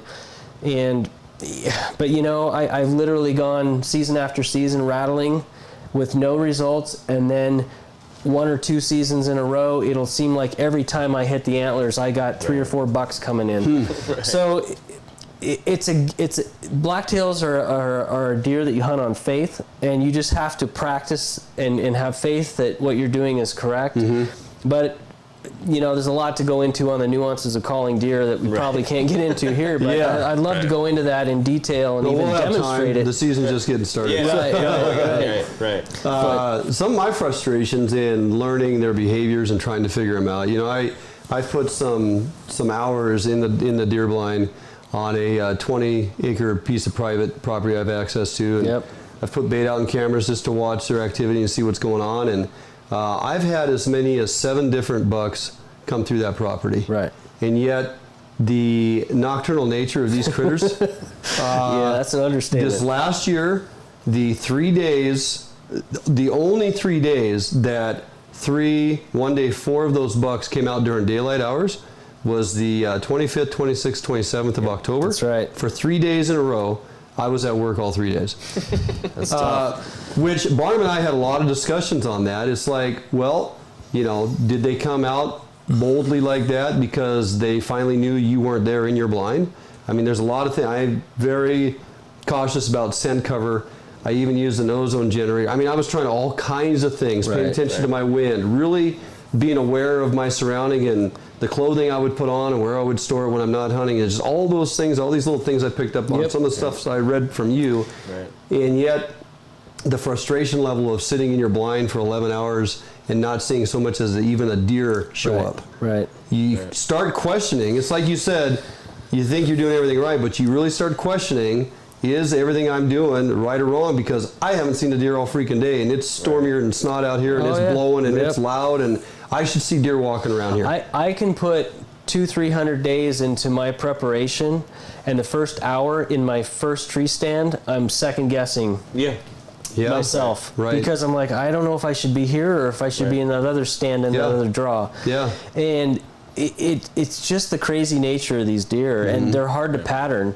I've hunted whitetails in 5 different states and filled my tag without a whole lot of effort. And it's not to say whitetail hunting isn't hard, especially mature whitetails, but these deer, these deer act like a mature whitetail at 2.5, 3.5 years old, and yet they don't pattern like a whitetail. And everything is like, we live in a virtual salad bowl here of food. And they eat an enormous variety of foods. So it's really difficult to say, well, I'm going to hunt this food source, or I'm going to hunt this. I mean, I try to find a combination of that habitat of, mixed alder, hemlock and Doug fir and a clear cut. Like, that's the trifecta, right? And then funnels. And I look for that good bedding cover in the reprod, and I look for easy escape routes, and I look for feed and the least amount of movement that they have to make. It's just kind of, but then again, you can walk into an area. 2 bucks I rattled in. I was within sight of my vehicle, and it's kind of like.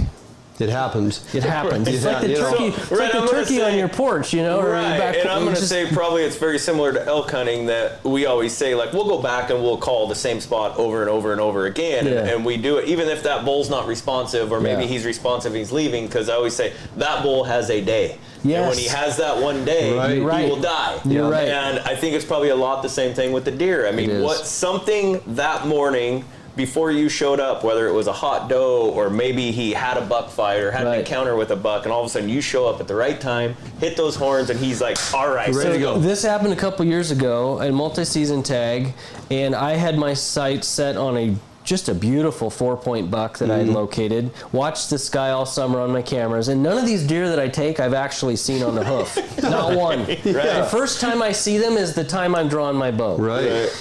But this buck was just a gorgeous buck, and big, deep back forks, and I get in my stand. I literally am 15 minutes into the season, and I start rattling, and I hear, you know what an elk sounds like when you spook an elk, and all the limbs popping, and the extreme, I'm getting the heck out of here. Right. I was literally going, what the heck is that?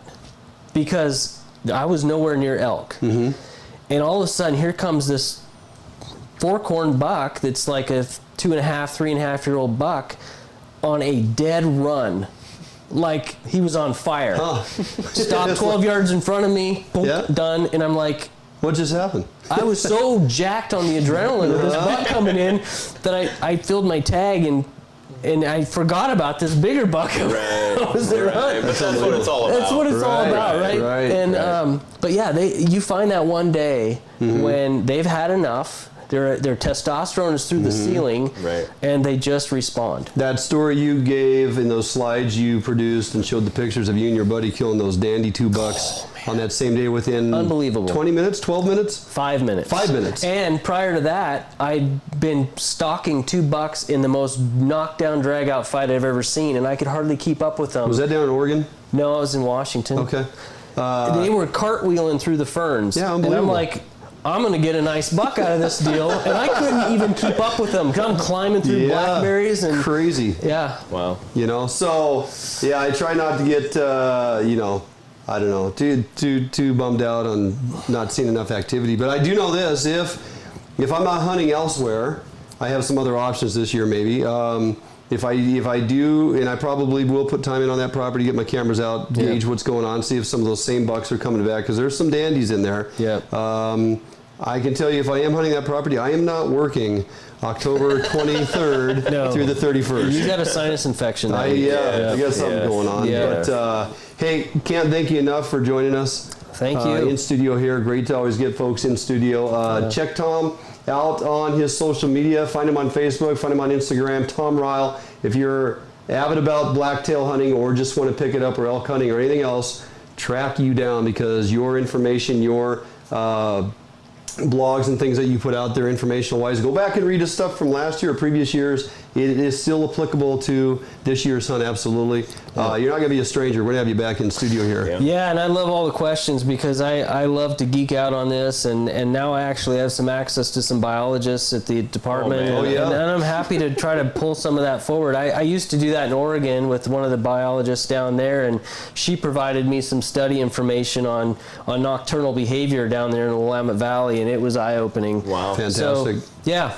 Glad to share. Yeah. Awesome. Okay, we are pretty much done. We're going to wrap it up. We're going to close out with a commercial break, David, as we get out of here. Thanks for joining us. We'll be back here next Thursday. Yep. We're trying to figure it out. We got some staffing issues next week that we are going to try to resolve. For the first time. For the first time. We have some staffing issues on the production side, on the in front of the camera side. So we are juggling our schedules trying to make this work next week. We'll let you know what's going on during the week on our social media pages, so stay tuned for that. But we are going to delve into the show after the show with our first Sustainable Wild podcast, which we'll bring to you by this weekend for sure. Have a great week out there. Join us back here next week on FHN. And with that, we'll close it out, David.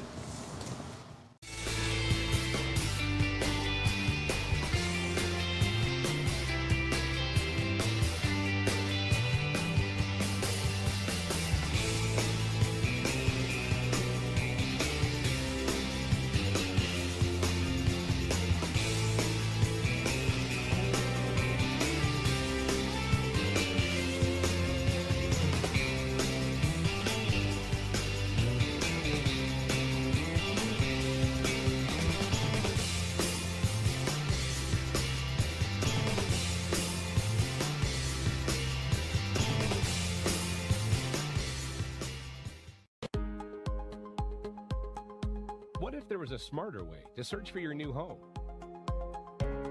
Introducing the Better Homes and Gardens real estate website and mobile app.